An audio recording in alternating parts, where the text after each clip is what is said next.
us to listen to the word, and the person that's going to be taking this word today, wonderful woman of God, blessed woman of God, no other person than my wonderful wife, Kay-Benson Akhigbe II. So good to be with us this morning. Pastor Ben, that prophetic word shook me. It reminded me of what the Bible said when there was crisis in this particular nation, and the prophet came and said to them to get ready. There have been scarcity, there have been economic crisis, and the prophet said to them, get ready, God is about to turn the sky loose. And a member of the cabinet said, it can never happen, it can never happen. I say it will happen, but you won't partake of it. So I just break out of this prophecy and release it over the nations of the world, over continents, over cities, families, businesses, communities, that this exponential success, exponential growth that was mentioned today, you will partake of it. All of us will be a part of it. Wherever you're watching us from today, we bless you. It's time to inspire collective thinking. Let's shape culture. Let's begin to bring solutions. Let's create new solutions for the problem that have been there. Let's have a wonderful time this morning in Nigeria, then in other nations, maybe evening, maybe night. Anyway, I'm starting this discussion today with a story. One of our pastors sent us a comedy skit, and it was titled Sister Nkiru. Many of you may have seen it, but I laughed so much I couldn't stop laughing. Tears were falling up my eyes. He said the coronavirus have scattered people's plans, that this was the time that she was hoping that Brother Nathaniel, who is in their fellowship, will begin to, as it were, move close, so that the fellowship begin to get closer, and then go to talk to the pastor for them to start counseling. And before you know it, coronavirus came. There is no longer the gathered church. Is no more. There is not a scattered church. She can now find Brother Nathaniel to get Brother Nathaniel's phone number, and she doesn't know whether the marriage will happen again. It made me laugh so much. So for her, her dream has come to pass. Coincidentally, we have Brother Nathaniel in our local assembly. Brother Nathaniel, I hope you are listening to me. I hope we can find you for the things we are talking about. Anyway, we're talking about dream again. I saw another comedy skit where a motivational guru was saying to the people that if people in your church have not made billions during this period, during this pandemic period, I'm ashamed of them and all of that. People have different ways they look at these things. People have different things they are saying about it. However, we must begin to ask ourselves, what is God saying in the middle of all of this? What is his view? I will ask you a question from one of our family members developed an app to help people cope during this time of challenge. And some of the questions they asked in that app is your faith strengthened, or are you having doubts? Are you afraid how life could change after all of this is over? Are you struggling to have enough to eat? Is your prayer life and Bible studying life struggling? The one that touched me very deeply, others touched me, but this one, are you worried? Everyone seems to be doing something, and it feels like you are not doing anything. When you look around, you could be discouraged. You might feel that now I'm just home taking care of the children, and you tell yourself, I'm not working. I'm just singing, I'm not working. Don't look at life from that dimension. There is a better way to look at life. The world has gone into global crisis. I love the word crisis whenever I hear the word crisis, because the etymology of the word crisis is where the good news and where the breakthrough and where the opportunity is. Etymology of the word crisis actually means decision. So this is a time of global decision. And when people are in crisis, when there is global crisis, it's not just continents that have those crises or in the government circles. The crisis boils down to individuals. You have personal crisis, you have family crisis, you have crisis of all sorts, crisis in the businesses, crisis everywhere. I don't see them as crises. I first of all want to celebrate and congratulate you. You are born at the best time that there is to be born on earth. No wonder the Bible said to Esther, you were born, you were put in the palace for such a time as this. Nehemiah was put also in the palace for such a time as that. I could go on and on. Solomon, Moses was born at such a time as that. The birth of John the Baptist came ahead of Jesus because John the Baptist is supposed to come into a symphony with the life of Jesus. So a delay had to happen for him to come into the life of Jesus, for there to be a symphony. Your life is a symphony of music. You saw the Eagle Heights Choral. There are different parts coming together, different instruments, all of them coming together.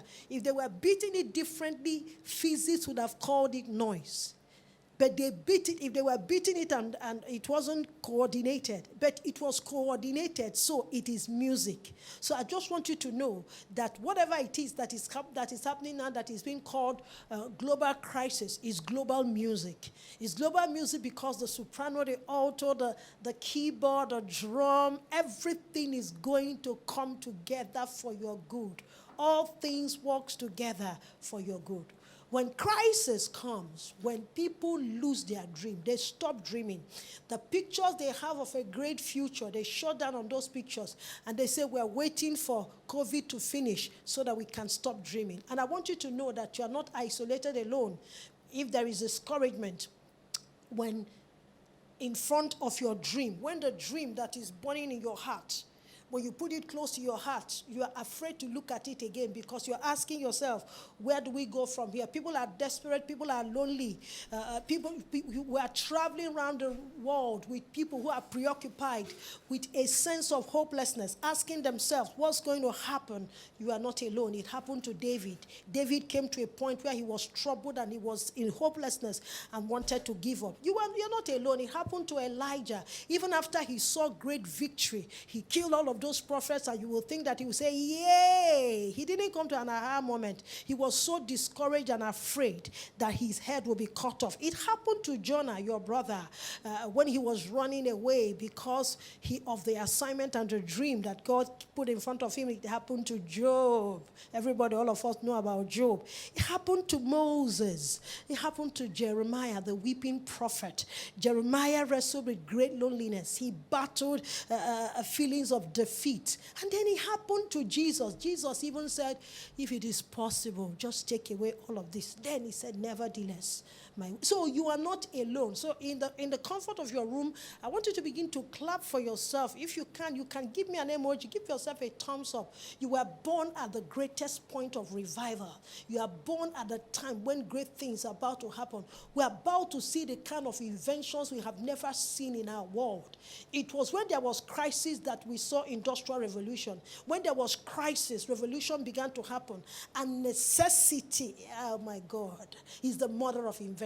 So inventions are going to come, not just science and technology. There's going to be invention in music, invention in arts, invention in sports. We might even redefine the way we have been doing our sports, but all of them will work for you.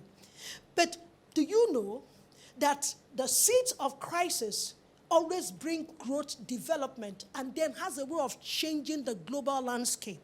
So today I pray that you will be among those that your dream will stone Goliath. I just pray over you. You will be among those people where your dream will turn you from a slave even to a queen, like you see in the life of Esther. Your dream of giving counsel will be like the young house help who said to Naaman, there is a solution somewhere. I just begin to release this over your life and your destiny. And I pray that the obstacles that was a mockery will turn into shouts of joy for you. Going forward, since global crisis means decision opportunity, may we begin to ask ourselves, maybe I should slow down. What is it that makes people to stop dreaming? The first thing that makes people to stop dreaming is root shock Because nobody anticipates pandemic. Nobody woke up and said, oh, we're waiting today, coronavirus is going to come, all of us are going to run into our houses. We're not afraid of coronavirus. We're obeying the government. That's an aside. Because by this time last year, 17th of May last year, we're all going about our businesses, not even go too far. December 31st, January 31st, here in Nigeria, even February 14th, we were all going about our life. Something happened. It came as a root shock. What is it that will make you to stop dreaming? When there is this root shock that just stops whatever it is you're doing. You didn't plan for it. You must understand that you can take a good decision. Because when it comes, you have to take a decision. What is it that makes people to stop dreaming? Hopelessness. Hopelessness, because when there is a pandemic, you cannot control all the details of the pandemic, but you can control some of your own details. For instance, you can control the quality of the relationship you want to have with your significant other. You can control the quality of relationship you want to have with your colleagues. You can control the amount of negative emotions you want to have on your inside. You can control how much joy. You can control all of that. You can control how much you dance. While they were singing one of my best songs, and I danced and danced. I almost jumped into the camera, and my husband dragged me. Nobody can take your joy away from you. You can control all of that. If you don't, hopelessness and woundedness will stop you from dreaming. When there is trouble weakens the emotions. Trouble weakens the mind. It fills your minds with fear. Trouble weakens the heart. When there is trouble, it fragments perspective. It attacks the will.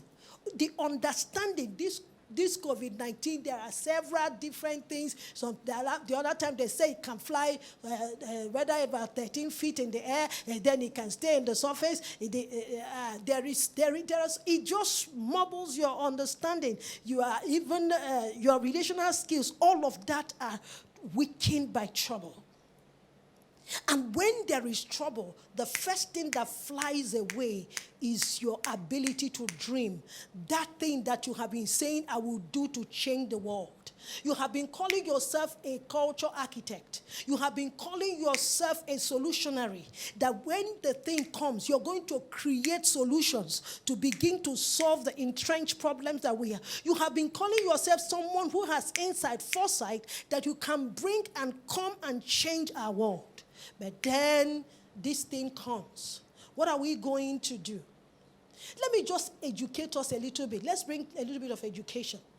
When trouble comes, we call it pressure patterns. They are like wounding arrows that gets to your heart, that gets to your soul, that gets to your emotion, your will, even your mindset, your worldview, your relational skill, different parts of your soul. It gets there and then it leaves a wound. Wow. For us here in the world, it's COVID-19 that has left a kind of wound.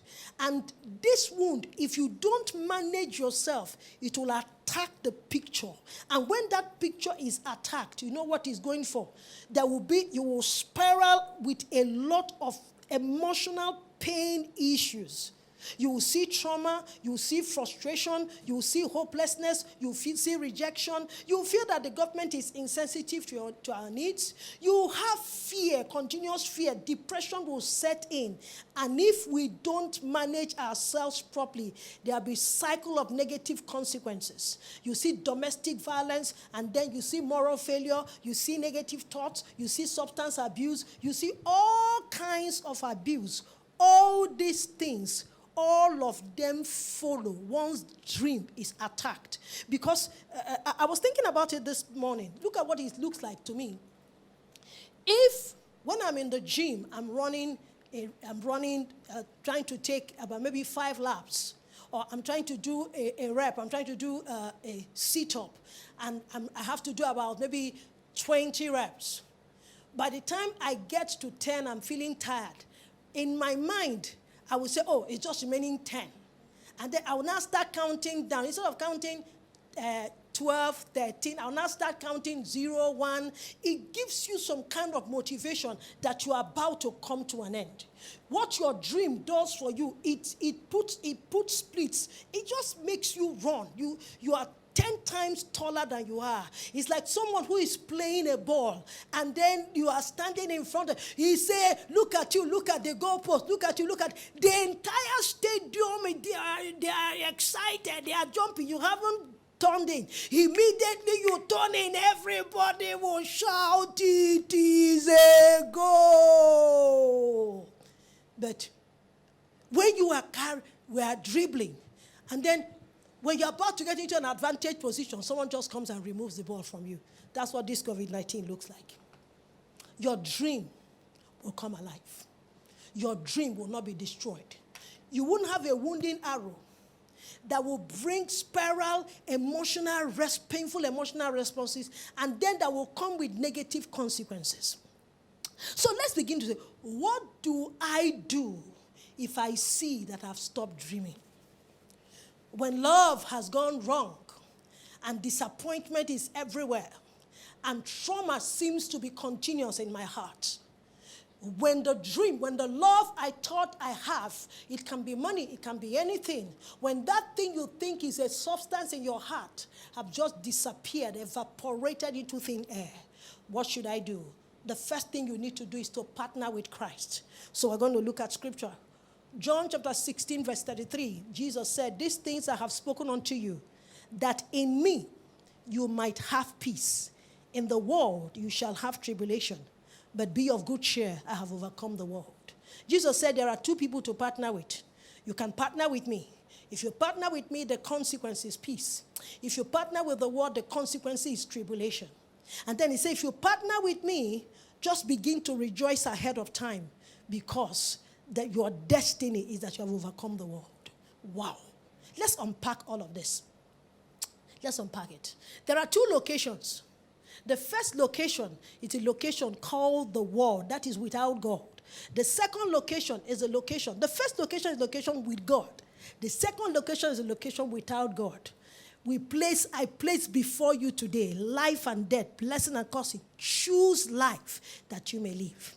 This is a time for us to partner with God, renew our relationship with God. For those of us who are already believers, this is time to ensure that our Christian experience is not going backwards. We are not struggling with our Bible reading. It is the church that is closed. It is not your private prayer. Are you also doing social distance with God? You are not doing social distance with God. This is time to partner with Him and begin to ask Him, what do you want done on earth? And this is also time to give your life to Christ. I said to my children, when all this started, I said to them, if this is the end of the world, make sure you are prepared to go to heaven. If it is not the end of the world, make sure that you become a better person. You become a better mother, a better father. You become a better brother, a better sister, a better boss. Bottom line, you didn't lose anything. All right? But if you are not partnering with Jesus, you have a lot of problems. You have a lot of problems. I want to unpack what Jesus meant by peace. Peace, from Thayer definition, Bible definition, Thayer definition, peace means, it says, in me you have a state of national tranquility. That's what Jesus promised. You are exempted from rage and havoc of war. Wow, wow. He says you have peace between individuals. And then he says you have security, safety, prosperity. Because peace and harmony brings safe and makes you prosperous. So what Jesus was saying is, if you partner with me in the midst of confusion, this one is not shalom. This peace is not shalom. It's the word Irene. The word Irene or Irena. Whatever definition is. The bottom line is, for those of us who understand Jesus, Jesus is saying, if you're partnering with me, in the middle of this confusion, you will have national tranquility. If you partner with me, he said you'll be exempted from the rage that is going on and the havoc caused by the pandemic if you partner with me. He said if you partner with me, there's going to be peace between you and the significant other, between you and the people you're in relationship. You will be safe. life, you will be prosperous if you partner with me. Now, if you partner with me, he said you will have quietness. You'll be set at one again. Now, Jesus demonstrated this thing while he was sleeping in the boat, and the disciples tapped him. There was a raging storm, like a coronavirus was in the air. And the disciples of Jesus looked at it and looked at the media, and they were counting how many people have died, how many people have died, how many people have contacted, how many number we are. They were counting the cases, and the disciples of Jesus looked at it with a lot of fear and uncertainty. Our dream of ruling the world is going. Our dream of changing the world. They looked at him. They said, we and this guy, we're actually in the same place. How come his response is different? Listen, those of us who know Jesus, our response is different. They tapped him. And so, as if they are waking him from unconsciousness, as if he's in another world. He said, don't you care that we have coronavirus everywhere? Jesus said, have you forgotten? I told you that if you partner with me, be of good cheer, you will overcome the world. What did Jesus do? He stood up. He said, peace be still. If you look at it at the bare version, if you just look at it without looking in, you will think that what he actually said is, peace be still. But he said, the peace that is inside me, the peace that I am, the peace that I carry, let that peace now continue to be in the environment. Everyone that is a child of God, I want you to know, hear me now. There is peace that you have on your inside. When you gave your life to Christ, one of the fruits of the Spirit of God is peace. In fact, your name can be peace and you don't have peace. I'm talking about this peace that comes from inside, where you know somewhere that even if he throws me inside a river where there is an ocean, where there are different dangerous animals, there will be one animal that he will send to bring me back to my dream. I want you to know that the person you are partnering with is a strong man. He's a great man. So the peace that is in him is the peace that we are releasing over the world. So everybody under the sound of my voice, can you open your mouth and begin to release peace to different continents? Pick one continent and release peace. Pick one sphere and release peace. Command everything to come to the glorious liberty of sons. Command everything to be free from slavery. Command everything to be free from corruption and subject them, because the entire world is crying for deliverance from coronavirus. Economies are crying for deliverance from this pandemic. One way to make sure that your dream does not die, one day to make sure that you start living that dream again, that you dream again, I say, is partner with Christ. He is the Prince of Peace. He's the peace when trouble blows. So what is our response? We look at him and then we behave like him. He said, be of good cheer. He said, you should know how I will behave. And that my behavior should be your own behavior too. Ladies and gentlemen, let me tell you something. I read the Bible, I discovered something. We'll go into all of that. Number 2, if I want to dream again, what else should I do? Use the power of focus. Behave like Joseph, who focused all his energy to bring about the nations of the world, to bring about the healing of the nations of the world. Don't behave like his brothers, who focused all their energy to bring a revenge. And you know something about revenge? Anybody who is trying to revenge, you are like someone who is drinking poison and expecting someone else to die. Use the power of focus. What you focus on will magnify. That's why God told Lot and his family, don't look back. The moment you look back, you are looking at what you should not be. So what should you do to bring back your dream? Begin to focus on how to use everything that has happened to you, the good, the bad, the ugly, not so good, the disappointment, the fears, the trauma, the whatever it is that has happened to you. Let it turn into a business. Let it turn into a ministry. Let it turn into something that will bring salvation for many nations. No wonder again in the Bible, when they were being beaten by serpents, he gave gave them a different focus. He showed them the serpent which is on the cross, which is Christ Jesus. I want you to lift up your eyes. From whence cometh my help? Focus all your energy. What this thing that has happened to me, how can God use it to bring about the healing of the nations? Your dreams will come back again. Number 3, protect your heart. Guide your heart with all diligence is Proverbs chapter 4, verse 23. Is an interesting instruction and advice, and I think you should take it. Guide your heart with all diligence. The way you will guide your gold, your silver, your oil well, the way you will guide your diamond, the way you will guide those of you here, the way you guide your camera, some of you, the way you will guide your wife, the way you will guide your girlfriend, anything you know, you will guide anything that is important. Is to use the same energy, use the same strategy to guide them. My husband had to travel for the first time to cross River Niger to go and find wife. For the first time. That is guiding your heart with all diligence.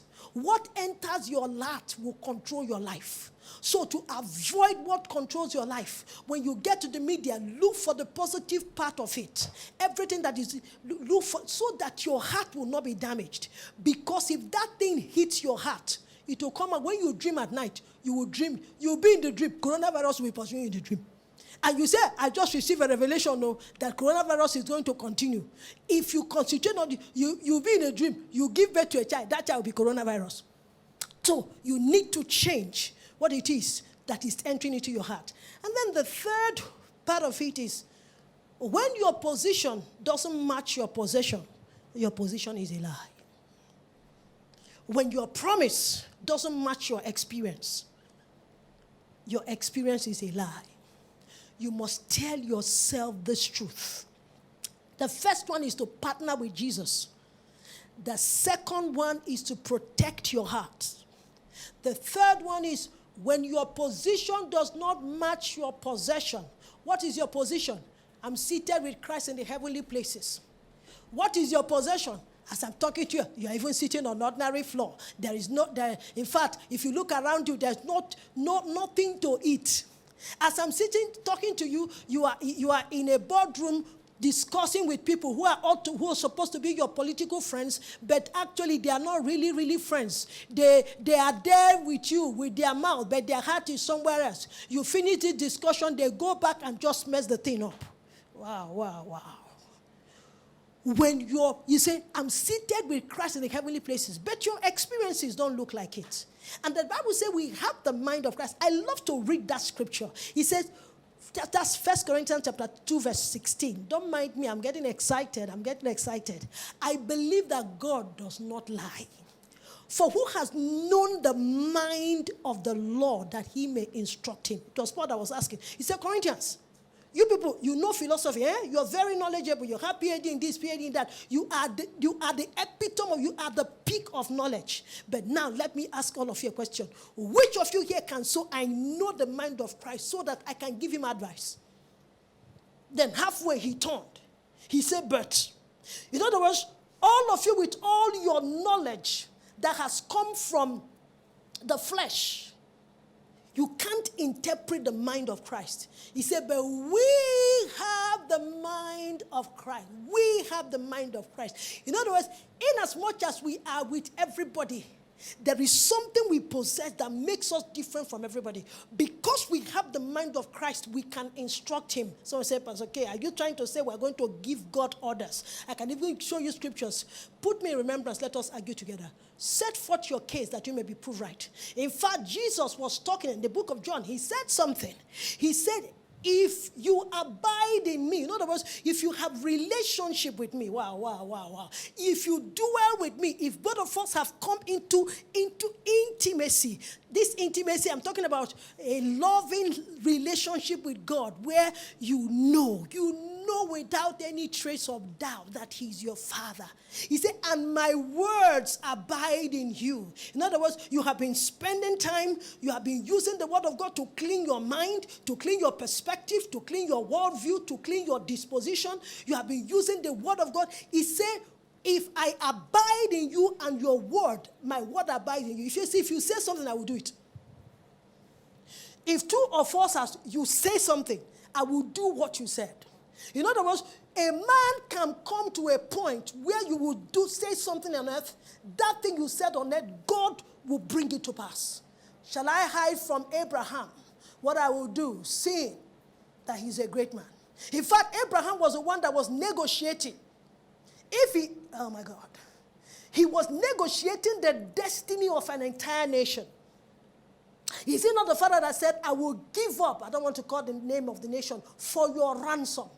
God is not someone who is so far away that he has nothing to do with our daily lives. He wants to be a part and parcel. He doesn't want to use puppets. God doesn't want to use puppets. So it comes to a point where you are the one talking. You are the one saying what will happen. And how does that happen?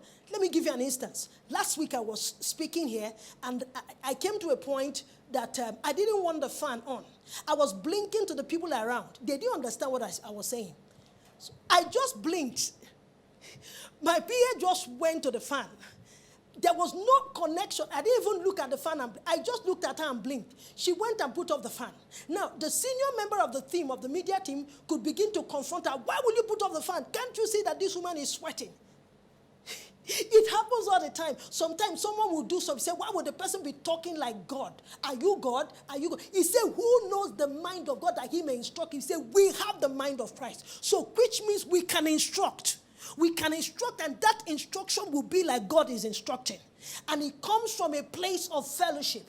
That's why a man can stand and say something, and that thing will happen, because God will honor that word. And today I speak over you. May the Lord honor you this week. The dreams that you have in your heart, the Lord will honor it. And then finally, this is as much as we can take. Number 4, watch out for the dent in your soul. Romans chapter 12 verse 2. And be not conformed to this world, be ye transformed by the renewal of your mind, that you may prove what is the good and acceptable will of God. Anakinosis, a renewal, a renovation, complete change for the better. Friends, you know that sometimes when you have given your life to Christ, and some things happen, your heart is broken. Your heart is broken so much. We call it pressure pattern. Someone's action, someone sinned against you, or you took a decision, or you were deprived of something. It breaks your heart. The brokenness I'm talking about, the woundedness I'm talking about, is not just that I took this cup and then I dropped it. That symbol was used only 3 times in the Bible. The first time was when Moses having spent time with God, he carried a tablet and brought the tablet only for him to see that the dream that God gave him for the people has been destroyed. Moses took that thing and dropped it. It crashed into pieces. That's what it means for heartbreak. When Jesus said that the brokenhearted, he said, I will heal the brokenhearted. That's what he's talking about. And friends, you know what happens? After you have given your life to Christ, you want to, and your dreams are broken, and you want to start living those dreams again, you might begin to look at anakinosis, which is complete renovation, complete renewal of your mind for the better, for the best. And how does it come? It will come from the processes I'm going to tell you now. How do I start dreaming again? Number 1, partner with God. Number 2, protect your heart. Number 3, focus all your energy on God so that he will turn the things around, so that he will be a gift to the nations. And number 4, make sure that there is no dent in your soul. If there's a dent in your soul, you'll only dream bent dream. If all of us gather together and say, we want to go and meet Reverend Ben so that he can put our time of singing at 7 o'clock, and then you are our leader, and then all of us go. But you now know that 7 o'clock, all of us have agreed, all of us have agreed. But you know that 7 o'clock will not benefit you, but it will benefit it. If there is a dent in your soul, you can go back to Reverend Ben and change the entire thing because you are thinking only of yourself. Poverty could put a dent on someone's soul. Sexual abuse, verbal abuse, spiritual abuse, when someone has been critically judged, all these things, I can go on. If you have been pressured to perform, it can put a dent in your soul. And when your soul has been dented and you have not gone through transformation, you become a pain to the people around you. Friends, what do we say to all these things? How do you resolve all of this? No. In conclusion, that no two people are the same. That's my last point. The dent in your soul is resolved through encounters. But I want to show you how those encounters happen. In Christendom, two people do not have the same experience. The way Paul became a Christian was not the way Peter became a Christian. There were different dimensions, different expressions. Sometimes you have given your life to Christ, and then it looks as if nothing changed. There's a symbol in the Bible that represents it. For 3 days, Jesus was dead under the belly of the earth. If you were looking at it from the outward, nothing was happening. But under that ground, a lot of things, anakinosis, metamorphosis was going on through the inside the body of Jesus.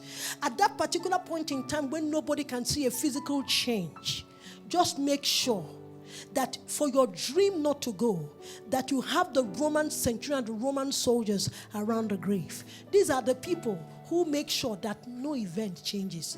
They make sure that that thing you said is your dream, it will never come to pass. They are the ones that will share the testimony. You need them around you. You need them around you. The Roman soldiers were the ones that made sure, oh, this man prophesied this. His disciple prophesied this. Let's go and stand around there and make sure that none of those things changes. Listen, when that happens, remember that you are still under the belly of the earth. You are going through metamorphosis. Nobody is seeing anything, but a lot is going on. I want to let you know, looking at you now, you don't look like a giant killer. But listen, as all the crisis is going on, a giant killer is being born. You will also need a Joseph of Arimathea around you. Joseph of Arimathea is that person who he has not seen any change in your character, whether for good or for bad, but he stays with the mess until the glory comes out. You need a Joseph of Arimathea around you. Joseph of Arimathea may be members of your life group. Joseph of Arimathea, your pastor, your mentors, those who wait on you, say, we are putting our eyes on the prophecy in as much as we have not seen any change. They see you snap. They see you behave in a way that is less than who you are created to be. You need Joseph of Arimathea who will just wait on. Then you will need Mary Magdalene and the company of disciples, the Bethany fellowship. You will need them. You know, sometimes in our local fellowship, when we come in, there is a way someone will behave. You tell yourself, I don't want to ever have anything to do with this person. Hey, Jesus said to Mary, I'm not ready to be touched yet. You know, there are some of us in our fellowship, it's not time for them to be touched. That's why their action hurt you. Their words hurt you. Their behaviors hurt you. It's not that they are not born again. They are still going through a transformation. And what it takes you to the next level. For those of us who don't want their dreams to die, who want their dreams to remain alive, who want to dream again, Jesus came into an encounter with Father God. The greatest thing that will make your dream to stay alive, no matter the crisis, no matter the trauma, no matter the hopelessness, no matter the woundedness, is just to stand before him like a child without any attitude. You might not do it like me. You might have your style, your side. I remember one day I woke up. I just didn't feel like praying. I just sat down. I just said, Daddy, this particular day doesn't just feel like those other days when I want to stand up and just jump and I just want to just converse. So from that time, he told me, do you know we can have this conversation every day like this? Whether you're praying your morning prayers and then you're going on the road, we can converse. I'm your father. It takes an encounter with God for your perspectives to change. Friends, as I was coming out today, something happened. I was telling my husband that while I was in the East, I used to think that Benin was filled with witches and wizards. He now asked me, why don't you think like that again? I said, a change of perspective have happened. When someone is wounded, he can't dream. But when there is a change of perspective and an encounter, the Lord goes and pulls out the wounding arrow and then heals the emotions. We see from your actions that something has changed. I want to pray for you, if that's okay for you. But all of us can even begin to lift up a prayer and begin to call for a new world and begin to call for a world filled with joy. Let's pray with that prayer of Jesus. It says, in me you have peace. He said, be of good cheer, I have overcome the world. I like you where you are. Begin to declare, I have overcome trauma. I have overcome hopelessness. We have overcome economic crisis. We have overcome evil. We have overcome anything that is in our life. Anything that became a part of our life that God did not put there. We have overcome them. We declare that we will dream again. We declare that we will dream again. I begin to pray concerning areas that has to do with dream. Whatever it is that was your dream that has been hijacked by the crisis of the moment, I declare that dream comes back alive. The capacity and the ability to dream. And then the supernatural factor for those things that are difficult. He said, come unto me, all ye that labor. He said, I will give you rest. Everything in your life that needs to come to a place of rest and that has not been pressed, today we declare rest. We declare rest. We declare surplus. We declare safety.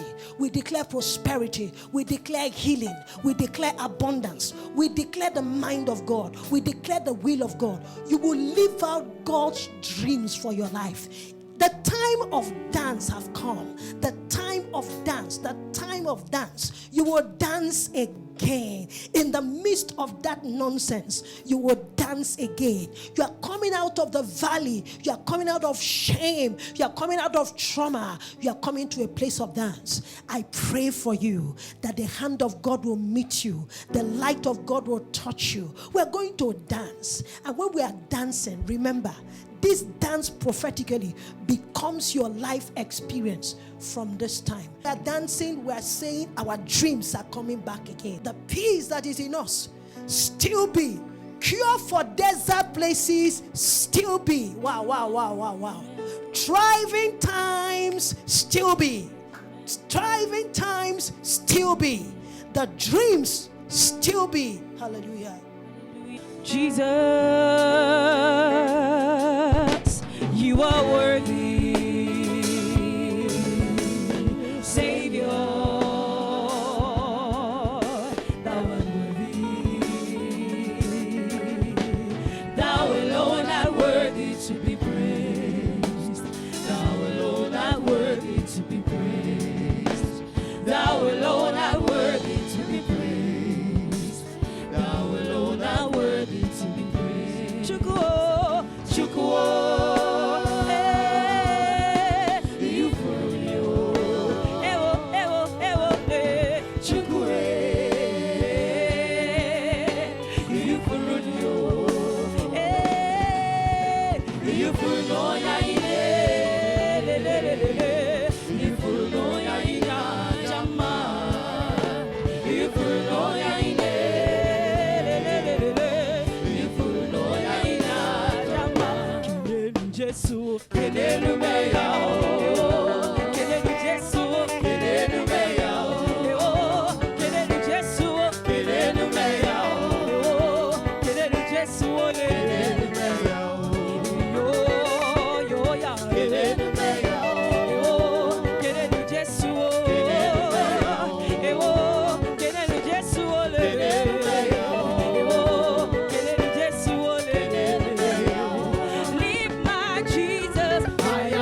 order for copies of this message or other series by Ben and Kay Akhigbe II, please visit the Firm Exchange at number 5 Akhigbe Street off Idenya Road off Ihama Road, GRA, Benin City.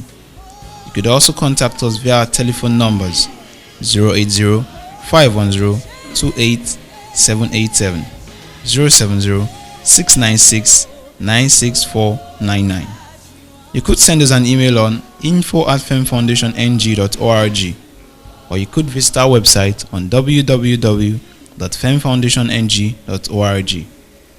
Thanks and God bless.